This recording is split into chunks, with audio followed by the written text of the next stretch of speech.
যদি তুমি সফল হতে চাও, যদি তুমি নিজের জীবনটা বদলাতে চাও, যদি তুমি চাও একদিন মানুষ তোমার নামটা সম্মানের সাথে নিক, তাহলে একটা কথা আগে পরিষ্কার করে নিতে হবে। শুধু পরিশ্রম করলেই কি সফলতা আসে? এই লাইনটা তুমি হাজারবার শুনেছ। পরিশ্রমই সফলতার চাবিকাঠি।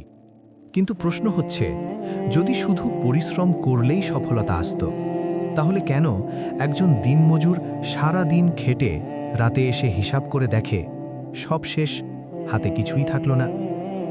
কেন একই পৃথিবীতে একজন মানুষ কম সময়ে কাজ করে অনেক এগিয়ে যায়, আর একজন মানুষ সারা জীবন মেহনত করেও এক জায়গাতেই আটকে থাকে?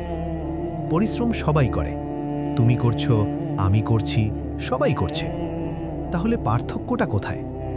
আজ সেটাই পরিষ্কার করব। একটা প্রশ্ন তোমাকে করি, তুমি যখন কাজ করো তখন কি ভাবো? তুমি কি সময় মেপে কাজ করো? এই 2 ঘন্টা পড়ব, এই 3 ঘন্টা কাজ করব, এরপর মন চায় পালিয়ে যেতে? নাকি তুমি এমনভাবে কাজে ডুবে যাও যে ঘড়ির কাঁটার দিকে তাকানোর সময়ই পাও না?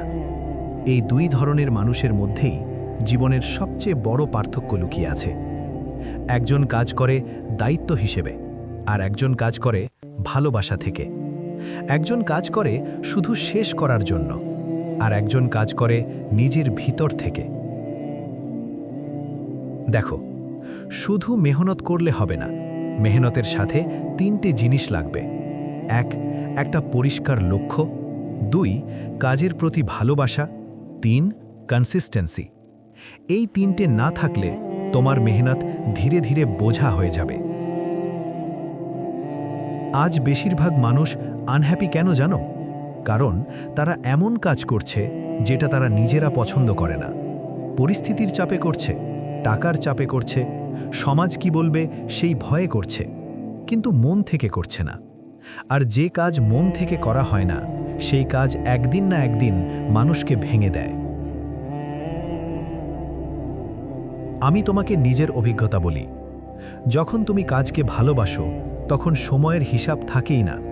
তোমার পাশে চায়ের কাপ পড়ে থাকবে, কিন্তু তুমি খেয়ালই করবে না চা ঠান্ডা হয়ে গেছে। কিন্তু যখন কাজটা জোর করে করো, 5 মিনিটও 5 ঘন্টার মতো লাগে। এটাই পার্থক্য।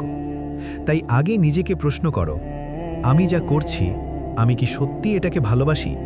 যদি উত্তর না হয়, তাহলে হয় কাজ বদলাও, না হলে নিজের মন বদলাও। নিজেকে বোঝাও, এই কাজটাই এখন আমার রাস্তা। দেখো, আজকের দিনে সফল হওয়া কঠিন না, কঠিন হচ্ছে ফোকাস ধরে রাখা। কারণ সুযোগ অনেক, কিন্তু ডিস্ট্র্যাকশন তার থেকেও বেশি। সোশ্যাল মিডিয়া মানুষের মনকে এমনভাবে চুরি করে নিচ্ছে যে মানুষ বুঝতেই পারছে না সে কি চায়। আজ যেটা দেখে ভালো লাগছে, কাল সেটা করতে ইচ্ছা করছে। এভাবে জীবন চলে না। টাকা গুরুত্বপূর্ণ, কিন্তু টাকা লক্ষ্য হলে তুমি পথ হারাবে। টাকা হলো বাই প্রোডাক্ট। সমস্যা সমাধান করলে টাকা আসে, ভ্যালু তৈরি করলে টাকা আসে। নিজেকে প্রতিদিন একটু ভালো করো, টাকা নিজেই তোমার পেছনে আসবে। একটা জিনিস মনে রেখো, অন্ধের মতো পরিশ্রম করো না। টার্গেট ঠিক করো, ডেডলাইন ঠিক করো। আজ কি করবে সেটা ঠিক করো। কাল থেকে শুরু করব, এই কথাটা সবচেয়ে বড় মিথ্যা। কাল কখনো আসে না, আজই সব কিছু। আর একটা কঠিন সত্য বলি, সবাই তোমার সাথে থাকবে না। কিছু মানুষ পাশে থেকেও পাশে থাকবে না। বন্ধু বলবে, কিন্তু প্রয়োজনের সময় হারিয়ে যাবে। এটা স্বাভাবিক। তাই নিজের শক্তি অন্যের ওপর রাখো না, নিজের ওপর রাখো। নিজেকে বিশ্বাস করো। যারা তোমার ভ্যালু বোঝে না, তাদের সামনে নিজের ভ্যালু প্রমাণ করতে যেও না। সময়ই সবচেয়ে বড় উত্তর দেয়। মানুষ কথার জবাব ভুলে যায়, কিন্তু সময়ের জবাব আজীবন মনে রাখে।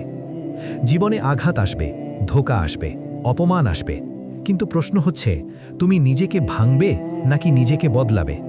এই সিদ্ধান্তটাই তোমার ভবিষ্যৎ তৈরি করবে। নিজেকে ভালোবাসো, কারণ নিজের সাথে বিশ্বাসঘাতকতা হয় না। নিজেকে ঠিক রাখতে পারলে বাকি সব ধীরে ধীরে ঠিক হয়ে যায়। শেষে একটা কথা, তুমি যদি আজ তোমার জীবনে সন্তুষ্ট না হও, তাহলে এর মানে এই না আগামীকালও এমনই থাকবে। উপরওয়ালার ইশারায় যে কোনো মানুষের জীবন যে কোনো সময় বদলাতে পারে। শর্ত একটাই, তুমি চেষ্টা থামাবে না।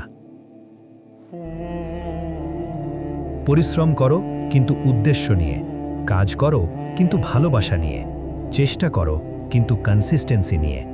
আমি লিখে দিতে পারি, কেউ তোমাকে আটকাতে পারবে না।